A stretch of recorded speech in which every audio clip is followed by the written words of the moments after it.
While some level of anxiety is a normal and even helpful human response, when it becomes excessive or persistent, it can interfere with daily life and be considered an anxiety disorder. Stress is a natural state of being. However, the more we know, the better we can manage stress.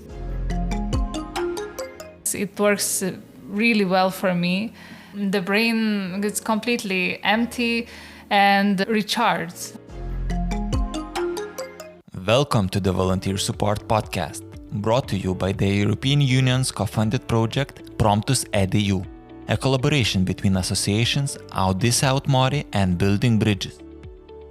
Welcome to Volunteer Support Podcast, where we address common volunteer questions and concerns for both volunteers and sending and receiving organizations.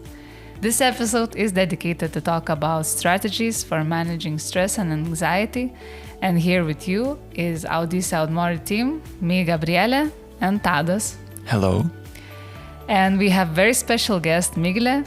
You might recognize her voice from our previous episode, Harmony Within, exploring the connection between physical and psychological health. Migle is a psychologist and also a candidate to PhD. Hi, Migle. Hello, thank you for this opportunity being here.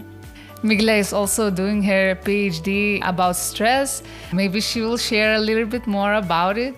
But to make an introduction, maybe we can answer a question, and this question for all of us would be, why is it important to talk about stress? Why is it important to do the research about stress? And just in general, why is it important to talk about it?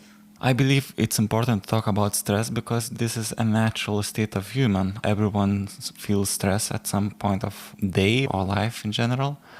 And to understand how you feel is important. So is it a positive, is it a negative, what you can do about it? So that's the things that we will talk about later. But in general, quite natural thing. And why it is also very important to talk about it in volunteering experience is that there can be a lot more stress and anxiety when you are changing environment and all of that. And in general, time that we are living in has probably a lot more chronic stress than the previous. I thought about wars and so on. So even though nowadays also we have wars, but living in kind of peaceful times, but still in the quite kind of normal day, you can feel a lot of stress because of a lot of tasks that you have to do and pressure that you are putting on yourself. So I can only add to this because as you mentioned, stress is a natural state of being. However, the more we know, the better we can manage stress. And if we are not managing stress, it might be harmful for the body and for the mind, for our decision making. So to get the knowledge about stress might help to balance it so it won't affect us negatively. For example, if we know when we are stressed or what are the signs of stress when we are stressed, we can put some attention on that and make some actions to help reduce it. And as you mentioned, our environment is changing very fast. And one of the main things which leads to experiencing stress is perception, how we see the things which is going on around us and how we interpret it.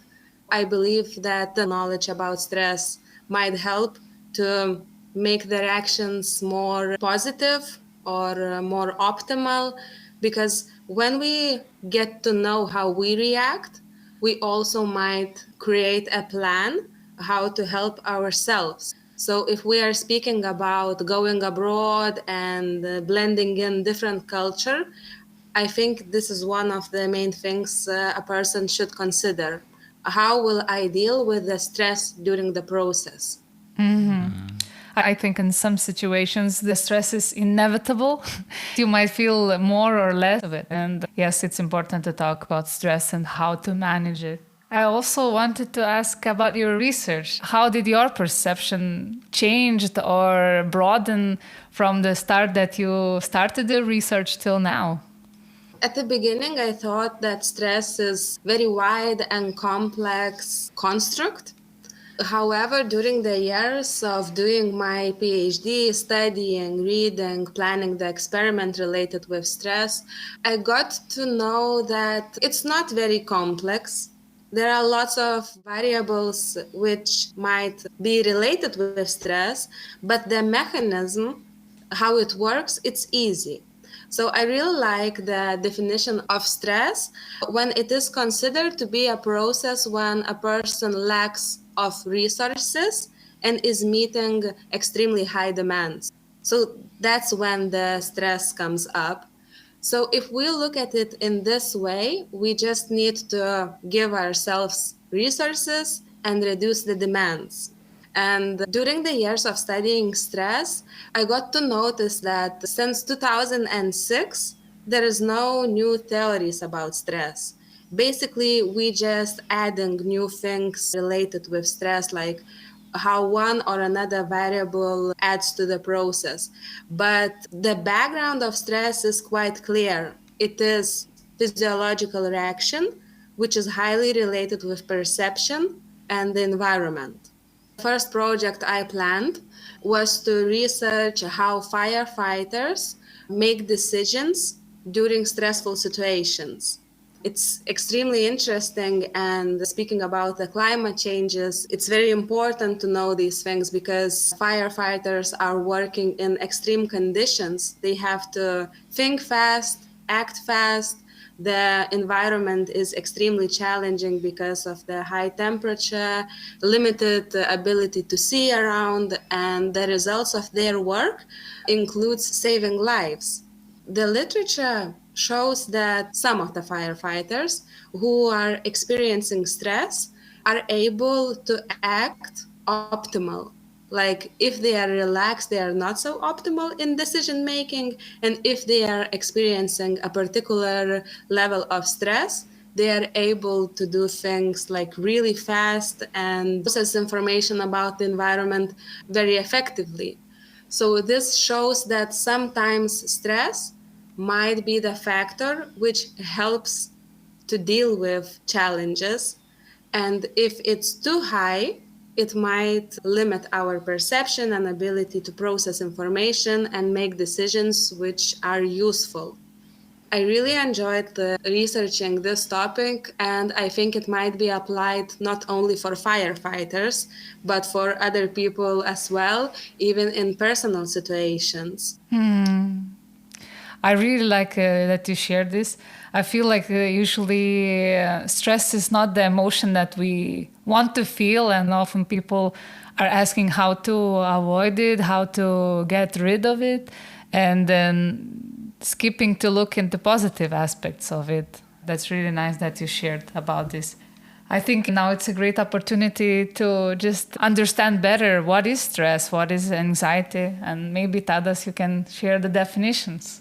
So Migle shared already stress definition, so I like that definition also. I can say definition of anxiety. Anxiety is a complex emotion characterized by feelings of uneasiness, worry, and fear. It typically involves both mental and physical symptoms.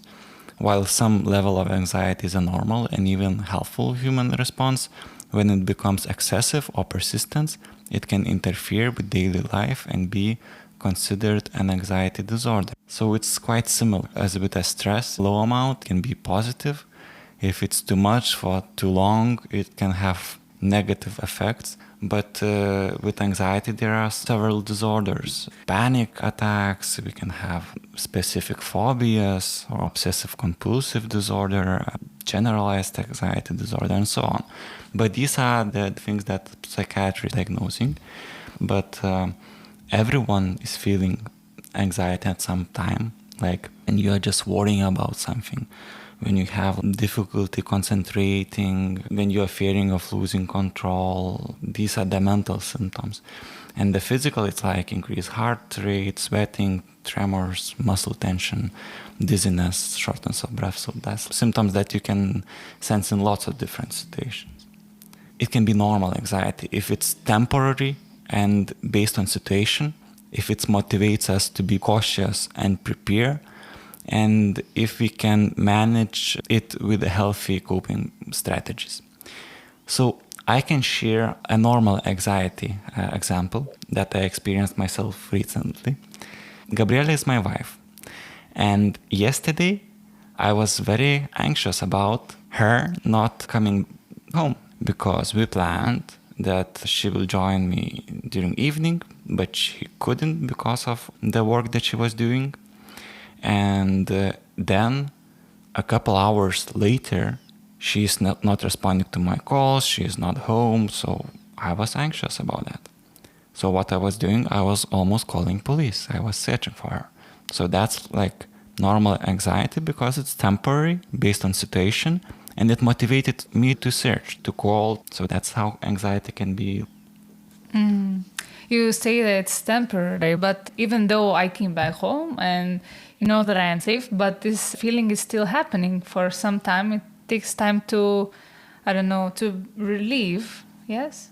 Yes. So yesterday when Gabriela came back, my body still was tensed. Yes, I needed time to really relax. But I would say even today, I could feel a bit. I'm not sure. Maybe I'm a bit tense because of the podcast. It's just overlapping now. It's very interesting that you are mentioning the changes in your mind, because usually when people are experiencing anxiety, they are making scenarios, and probably most of the time it's worst case scenarios.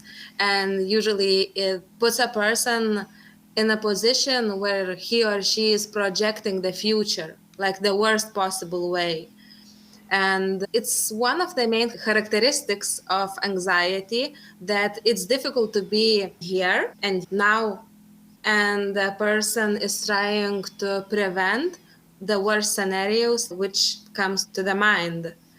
So most of the time, recommendations might be to focus on physical senses. Like, for example, there is this three things rule that if you are experiencing intense amount of anxiety, look around and name three things. Move three parts of the body and try to smell three different things, like to focus on being here and now and putting much more attention to the body, because it helps to move, like shift from being in the scenarios and mind to coming back to the body, which is very important to break the circle of anxiety, because usually the more anxiety we feel, the more we're gonna get into it.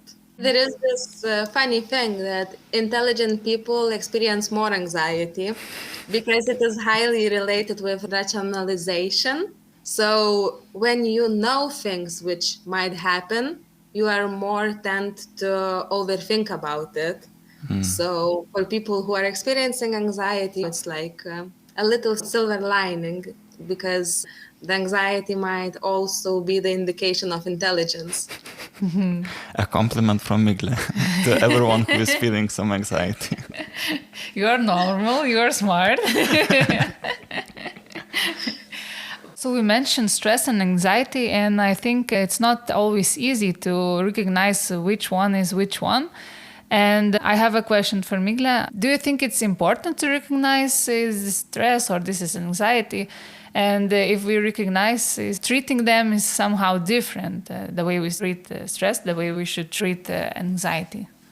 I think it is important to look at stress and anxiety as two different aspects, because anxiety most of the times is based on past experiences. And anxiety usually it's inability to focus, the feeling restless, creating the scenarios in the head, which might be worst case scenarios. It doesn't have like clear object or subject most of the time. It's the state which is uncomfortable, but it's difficult to relate it with some particular aspects. I might be feeling anxious about my work, but most of the time it's hard to tell which part of work I'm anxious about. On the other hand, stress, most of the time it has very clear object or subject I'm stressed about, For example, in a relationship, I might be stressed that my partner might leave me or something like that. Or if I'm stressed at work, most of the time I can say I'm stressed because of this project, or I'm stressed because I'm lacking of resources in this situation. These two states are related because most of the time when we are feeling stressed, we are more likely to feel anxious. However, it's not the same. If we have very clear subject or object we are worried about, we can make action, and that's how we can help ourselves to gain some control about that thing, or for example decide to just step back and don't participate in that situation. A bit easier to get away from the stress. When we are speaking about anxiety, it's more difficult because it's not so easy to name the thing which causes it. Interventions might be similar, but it's good to decide whether am I stressed or am I anxious, because the more clearly I can name it, the better interventions I can use. Thank you. I think it's more clear now. I would like to share with the listeners about the model in which there is anxiety. So probably everyone heard about flow state, at least a lot of people. Hungarian-American psychologist Mihaly Csikszentmihalyi developed this concept. He is called the father of the flow, which is a state of optimal performance and happiness. He's a pioneer of positive psychology, and he developed a model in which a mental state is shown in terms of challenge level and skill level, and that skill level is to the specific activity that we are doing. On the x-axis you can imagine skill level, on the y-axis is a challenge level. So if you're having a lot of challenge and low skill, so then you have anxiety. So it means that you're not prepared for this activity. But if the skill level is medium, then you have not anxiety, but you have arousal. And if you have a high skill level in that activity and you have a lot of challenge in that, you can be in the flow state, because flow state, based on this psychologist, needs challenge also. And this is a challenge that you can deal with, goes to the flow state, which is the optimal performance and happiness state. So I find this very interesting. I was very intrigued about the flow state the first time when I hear that, because even the feelings that I remember from like flow state that I'm in, it's like the things that I want to have more in life. So as I look in this scheme, I feel like it's also important to mention when we have high skill level and the challenge is too little for us, sometimes we can feel boredom. If I feel bored, maybe that would be a sign for me to take a bigger step, take a bigger challenge, maybe to apply to a new project. So I think this model is very viable. And also when Migla shared that when the demand is high and our abilities, our resources is limited, she mentioned that it's stressed. So I feel like this model includes that as well. I haven't seen the model before, but now when you are explaining it, for me, what I'm hearing from the explanation is that to have a good performance, high performance, like a basic security is needed, because the anxiety might cause that we are not feeling secure in some situations, or like doing some kind of tasks. So basically, when we are feeling that we have a background of security, it's easier to build on that. So even thinking about the situations when we are not feeling good and feeling anxious about some things, it's maybe good to ask yourself, what kind of things might help me to feel more secure and more confident in this situation? Interesting observation. Yeah. Skill is very connected with the security, because what is the skills? You understand the environment in which you are dealing with, you understand how it will go, you are just projecting how it's happening. So for sure it's connected with security. Yeah, interesting. And when you feel skilled, it gives you some kind of comfort and you believe in yourself better. I have a question for our discussion. What does stress saying to us? Because sometimes I feel like I am stressed when the topic is important for me. So is the stress is trying to say that, okay, look at this fear maybe or the task, and does it wants to say me that, okay, this is important for you, that's why you're feeling stressed, or it's not related to that? It is related. Stress is more, I would relate stress with action, dealing with the challenge. If I'm feeling stressed, what is the challenge? And what do I want to gain from this challenge? And why do I need to overcome it? And yes, when some things are important to us, or like we want to win something and we are feeling stressed, it helps us to take the action and do it in optimal way, because it is highly related with survival. And the stress reaction before thousand years ago, from the way we reacted to stress, we were defined we are going to live or not. Like the better I manage the stress, the higher probability that I'm gonna survive the winter, I'm gonna hunt that animal I need for food and things like that. So the reaction is the same, but the stressors, the situations are different. So basically, when we are stressed about important situation, it might be related with our perception of survival. If before it was related with life-threatening situations, now it might be like social situations which are important, and we are relating it with survival. If I'm not going to be part of this group, if I'm not managing to do the task, I might be rejected, and that means that I'm not going to survive. And it's not necessarily conscious thinking. Sometimes it can come from unconscious level. Most of the time, stress helps us to meet the challenge, beat it, and survive.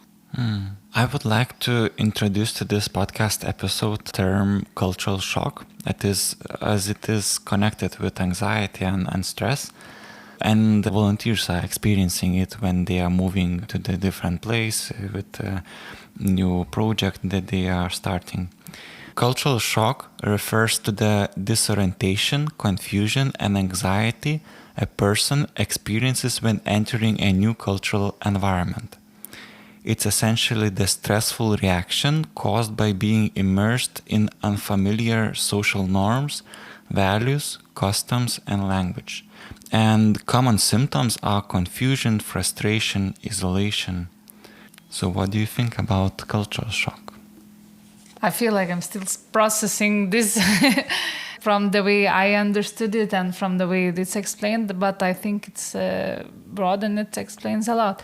I think the word shock is like that it's happening very fast, and you've been immersed in one culture and now you are in the other, like culture in a way. When you're leaving your country, cultural shock is inevitable, and we might deal it in a more effective or less effective way, and it's usually uncomfortable. As you mentioned, you feel disorientated, you feel confusion, frustration, and so on. You might feel different, you might feel alienated, and if it's too much, you might isolate yourself from that. And maybe you are feeling isolated because you are different in a way. But I think it's important to realize that this shock is also going away. So it's not going to be for your whole year or for half of the year. It comes and goes. And eventually, same as any challenge, you can master it. And you are started to feel more confident in this environment, more calm, and you start to experience more pleasant feelings that you are exploring, that you are building connection, that you are broadening your view of life. And you also might tap yourself on the shoulder that you overcome it and you became a bigger person. I agree with you, Gabriela, that it's temporary, but at the same time, when you said that for sure it's going away, I thought about the borderline condition when it doesn't, So probably if the person is isolating and not even trying to communicate with others, so then all the time you have isolation, and in your mind you can have all the time that frustration, confusion, and all the symptoms that you are just separating yourself. So you still have And to you go. might also just give up as this challenge comes in your way. You may give up and you decide, oh no, I'm gonna quit, and I come back to my family, Okay. and so on. Yeah, I do agree that it's not always the same.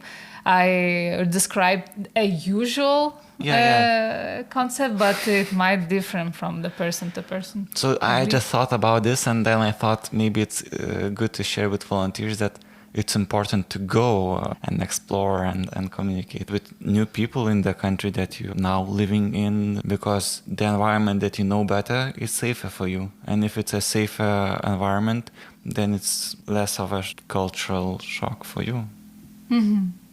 Because it's already familiar. I really agree with you, and I believe that the cultural shock is highly related with the process of adaptation. And adaptation is not easy. Like getting to know new things and integration of those things into a daily life might be challenging. And as you, Tadas, mentioned, it is related with the feeling of security. And if the environment is not perceived as secure, I believe it's natural to seek for isolation because it helps to avoid some stimulus from the environment and to get some quality time in resting from new environments. So sometimes to step back and spend some time alone at home where it's more secure, it's fine. But I believe it should be also balanced, like not to stay there too long. And the integration of new things also helps to grow, as you, Gabriela, mentioned. And when you were speaking about cold shower, I guess it's harder for the first 3 times. And after that, people usually get used to it. So it's similar with new environments. It's hard to take yourself and put yourself in a new environment, but the more we do it, the better we handle it. And this is good way to grow as a person and get new skills and get new knowledge, meet new people, but it should be personalized. We shouldn't push ourselves to do this in 2 weeks. Usually it takes time and it's very natural. We should remind ourselves more often that people are creatures who have amazing abilities to adapt to a new environment. And sometimes we think that anxiety and stress might kill us or damage us, but in reality, we are able to handle much more than we think.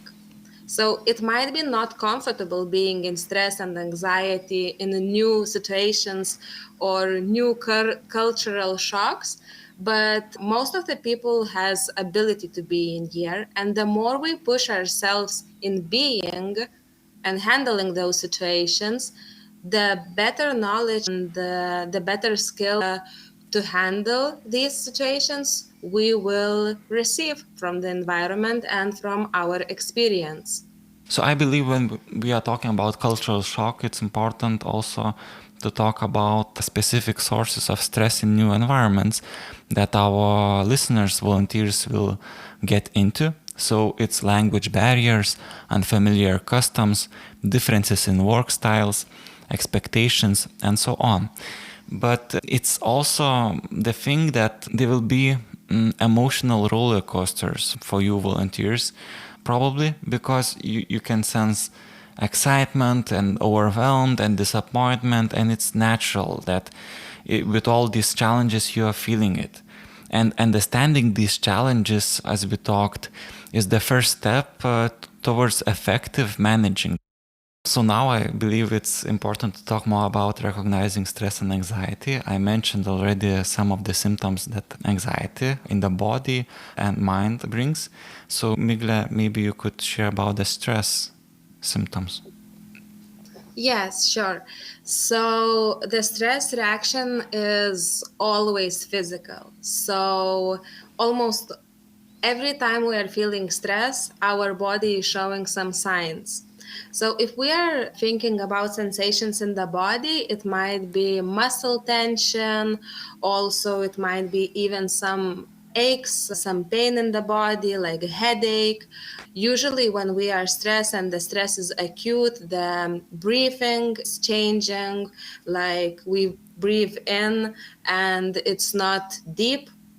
Also, when we are stressed, we are tend to sweat much more, and the body is really active, as if we are starting to do some exercises or we are getting ready to start running or even fighting.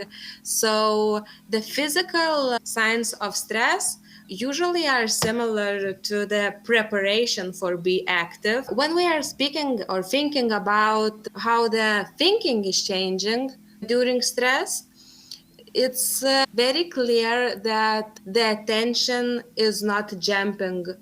It might be very focused on the particular stimulus from the environment, and we are tendency to come back and think about one particular task or one particular situation. It's difficult to focus on other things. So if I'm stressed at work, for example, and I came home, I'm making my food for dinner, but I'm still thinking about something what happened at work, I might be stressed about work because it's difficult to take my attention from one project and put it on my dinner and things like that.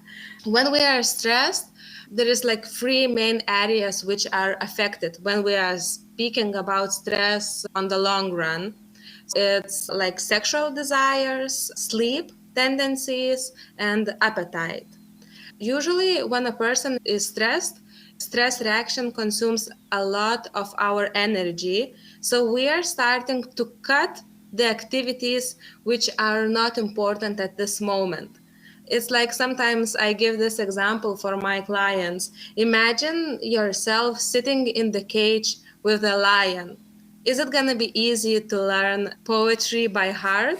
Probably not, because you are always thinking about the lion and the threat which is around. If you are with lion, you are not thinking about your romantic relationship and intimacy because it's not the important thing at this moment. You are not thinking about sleeping because it's dangerous to put attention somewhere else or not to be aware of the threat around you. And probably you are not very into eating because you might need to fight or flight at any moment. So the changes in mind during stress is the same. We put aside everything which can be delayed, and we are facing the challenge which is threatening us. And our body and our mind gives those signs. So if the appetite is changing, for example, you are consuming much more food than you are usually are, you might be collecting the calories for the fight. Or, for example, a person might not starve but refuse to eat more food just to feel light in the body. Also, sleep is one of the first things out of these three, which is changing. And most of the times the changes shows up as inability to fall asleep. Yeah, and of course, like sexual desires changes, like the libido is significantly dropping down. So it's very interesting when you shared about the symptoms of stress, as in the mind I was comparing it to anxiety that I shared, and actually all the physical symptoms was the same. And what's interesting when you said that it's people are concentrating, and with anxiety it was difficult to concentrate, and there was racing thoughts. So that's the main difference, and probably that's why we are feeling that these are very similar, like stress and anxiety. So because physical symptoms are the same, but in general it's different. And then the strategies that we already shared a bit, we will broaden that more. It's also similar because the body sensation is the same. So for the body, you're using the same tools. I think I understand where you are heading to. However, I want to highlight one of the main differences, how mind changes when we are stressed and how it is when we are feeling anxiety. So when we are feeling anxiety, it's difficult to name the threat. We are looking for the threat, so our attention is spread. Like I'm looking here and I'm seeing what kind of dangers I might meet here. I'm looking to other area of my life and I'm looking for the threats out there. But when we are stressed, there is this crystal clear danger that we are trying to deal. So we are not spreading our attention around because we are creating the strategies how to beat the challenge in front of us. And it's very difficult to look around and see other things. So most of the time when people are stressed, they are putting like all the energy in the threat and the danger, which in the challenge, which the one they are facing. If I understand correct, when you name the things in the anxiety state of mind, can they become like more crystal clear and they more become like a stress and we can deal with them? Or how is it, how the strategy would work with that? This is very good question, and I think it also related with the thing Tada said before. When we already beated the challenge, the one we were stressed about, the reaction is not done. As Tadas mentioned before, like yesterday in the evening, he was feeling anxious about the situation, but even today, he is still feeling a little bit of symptoms which might be related with the anxiety. So when we faced and when we managed to win the situation, to end it, the stressor is gone, but the sensations in the body, the stress hormones are still active. So that's when the anxiety can come. Like when the stress is over, but the body chemistry is still active, we might start searching for a new threat. So the stress and anxiety is extremely related. They can come together, they can come separately. Most of the times they are overlapping and helping each other, unfortunately, to grow in our mind and our body. When the stressor is done, when we manage to deal with it, the sensations in the body might be still active. It's important to say to yourself, yes, the situation is over. I'm still a little bit irritated, but this is only the short period of time before I can reach the state of relaxation. But if a person is not aware of that, it is the area where the anxiety might grow and stay, because as I mentioned before, anxiety goes in circles. The more we think, the more we create.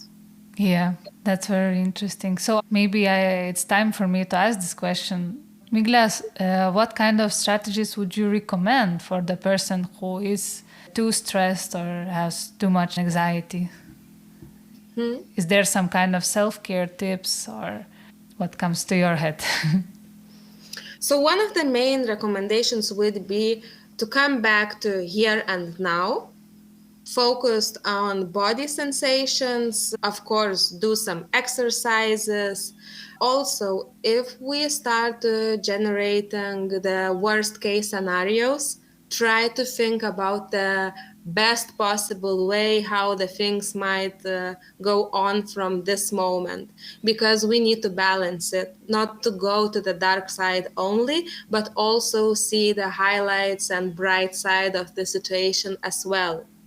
Also, I would recommend to communicate about the feelings, about the ideas related with the anxiety, because most of the time when we are saying things which are threatening us out loud, it's not so scary. And the support from other people also gives us sensation and feeling of security, safety. So it helped to buffer the impact of the anxiety. And of course, as Tadas mentioned with the model he presented, gain new skills. new knowledge, because when we have some extra weapons against the situations, we are much more confident. So what I would add is meditation, as I'm practicing it. It's helping with stress and anxiety. Breathing exercises, just like deep breaths, is also activating our parasympathetic nervous system, which is calming down our body. And journaling could help. So that's about, if you're having a lot of thoughts in your head, you can just write it down and you can just have a talk with yourself, kind of. As Migla mentioned, like talking with someone else. So journaling is talking with yourself. And then for volunteers, just think that you have a support system. Like there is mentor, there is like person in your organization that send you. You can talk with that person about what's happening. So there's that. And you can establish routine to have more structure in your new environment, to be that it would be more predictable for you, to be safe. Mm-hmm. And just that cultural experience that you have, try to seek out those cultural experiences gradually, starting with small steps. Mm-hmm. I would add something to it, because the stress, it is highly related with the perception, how we see our environment. And if we are seeing some tasks as challenges, we are more likely to experience stress. But if we are seeing those new things in our lives as opportunities to grow, it's not so harmful and not so dangerous. So I would recommend to look around at the things which might be leading to fear or anxiety and consider it as opportunities to grow and ability to gain new knowledge and new skills. Mm-hmm. Mm. Also, I remembered that when we are in a new environment, if something really big changing is in our life, our brain even have more capacity to adapt, because neuroplasticity, so it means our brain is more adaptive and changing and learning new things quicker. So neuroplasticity is very high in the childhood, but later on when we have adults, it's researched that when people are getting married, moving to another place, neuroplasticity increases. So even our brain helps us to adapt. I wanted to broaden the Migla's point that the attitudes that we are having can help us and increase or decrease the stress. I completely agree with the growth mindset, that the perspective, the seeing challenges as opportunities to growth is very important. But I was also thinking what else can decrease the stress. So one of the things could be acceptance, accepting as it is, accepting the situation that, okay, I'm here now and some things I can change, some things I cannot change, but also accepting yourself that, okay, I started this new activity that in the end I'm not so good at, and I accept that. I accept that this is going to take some time and process to overcome, to develop the skills and so on. So acceptance and not being in denial can help it, not to fight so much. I just want to add that the things you mentioned and I mentioned before, it also goes to resources. Give yourself resources and try to lower the demands. Self-compassion is the resource for sure, and the demand to do things in short amount of time is the demand. So give yourself time and give yourself resources.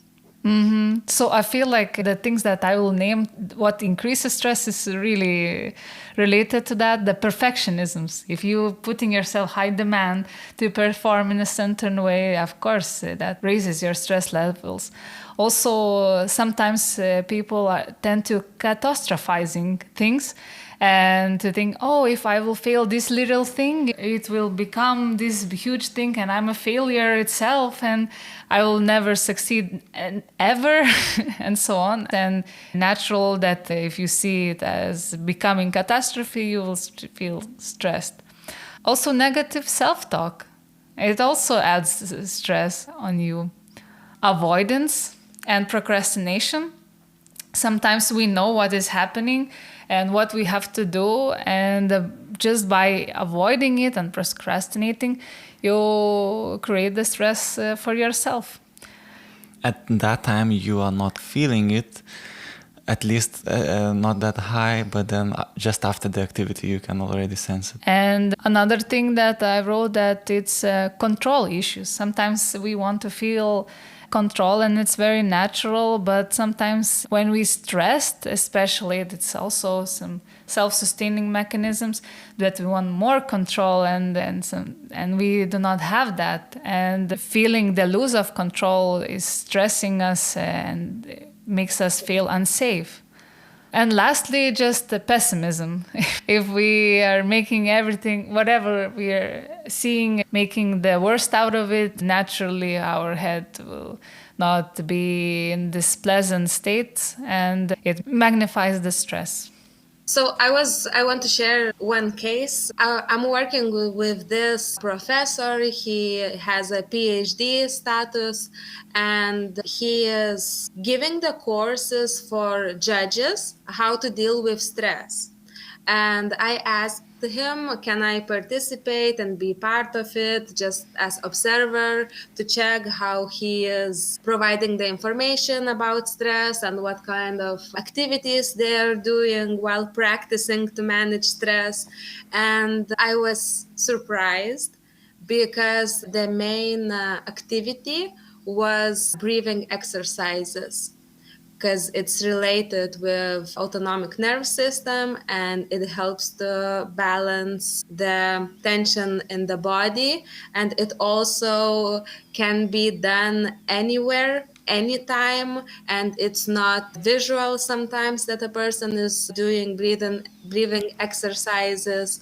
And also, what is important to mention, that when we are speaking about stress, and even in the researches and literature, it's highlighted that two of the most important strategies to deal with stress is physical activity, intense physical activity, and also breathing exercises. I can share example what I learned in yoga. Our state of mind all very related to our breathing, and it's very easy to check. When we are angry, the way we are breathing, the breathing is very shallow, it's intense, and when we are going to sleep, sometimes we are not aware that we are asleep, but if the person is sitting next to us, he can already say, okay, she's probably or he's probably asleep just from the way he's breathing. So the patterns is very different. So as our feelings affects our breathing, so naturally the breathing also can affect the way we feel. So on this concept is built a lot of exercises for breathing, so to deal with stress. And easy exercise is just deep breathing. Deep breathing meaning that not only your chest are expanding, but also your abdomen is raising, and you exhale naturally and slowly. And it is noticed that when we are inhaling, if we are inhaling like 1, 2, 3, it's recommended to exhale twice as long. So 1, 2, 3, 4, 5, 6. And this is the way we are imitating the breathing before we fall asleep. And in contrast, when we are very stressed, so usually the intense is inhale. It's like a very intense breathing focused on inhale, and as you are trying to normalize it, as you're trying to relax, it should be more focused on exhalation. And this exhalation is slow, control, and long. Yeah, correct. So when we are exhaling, we are relaxing, right? Yeah, it's imitating the breathing pattern as we are relaxing or we falling asleep. So therefore our brain, yeah, I can relax. That's probably what we're doing now. So just by imitating, we can change our feelings. And I tried many times. It works really well for me. The brain is completely empty and recharged, I would say. Yeah. Breathing also helps for me very much. But what I noticed that meditation is also helping a lot. Mindfulness, maybe it's the way that some of you have tried it. So mindfulness is a term that is used for Western countries. It's adaptation of meditation techniques that was much earlier developed in the East. But what is a challenge for me in meditation, even though I read lots of research about wonderful things that meditation can do for us, it's very hard to implement that on the routine. And I tried different approaches, like just without guidance meditation, just sit and try to meditate with some guidance of meditation of different programs. But what I am now learning for the past couple months is a Healthy Minds program, and it's free of charge. It's not related to us. We are not sponsoring them. It's just my personal experience that I would like to share with all of you, that you could try, at least try, because that's free and that's very high quality, at least that I'm seeing. And meditate without the guidance, just sit and meditate, and to have all the positive things. But now sometimes I'm doing without the guidance already, sometimes still with the guidance, because in those guidance you can learn. It's not just about meditation. You are learning about lots of different skills with recognizing your feelings, with self-awareness, and the things that all people need. So that's why I'm really recommending Healthy Minds program. So to finalize, I would like to normalize if you're feeling stressed or anxious, you are definitely not alone. In this episode, we unpack tips for conquering these challenges, whether you are diving in a new culture, volunteering abroad, or starting a fresh job. We explain ways to navigate these transitions, from recognizing stress signals to building resilience. Remember, support is a key, and seeking help is a sign of strength, not weakness. It's all about self-care, mindfulness exercising, finding support networks, and celebrating small wins. Transitions are tough, but with the right tools, they become stepping stones for growth. So chin up, adventurers. Why not challenge this nervous energy into something amazing by volunteering? It's a fantastic way to learn, grow, and make a real difference, all while building confidence and meeting incredible people. Embrace this adventure and unlock your potential. Volunteering awaits. Thank you, listeners, for listening. Thank you, Migla. Thank you, Tade, for this amazing episode. Bye. Bye. Thank you for having me. Thank you. Celebrating small wins.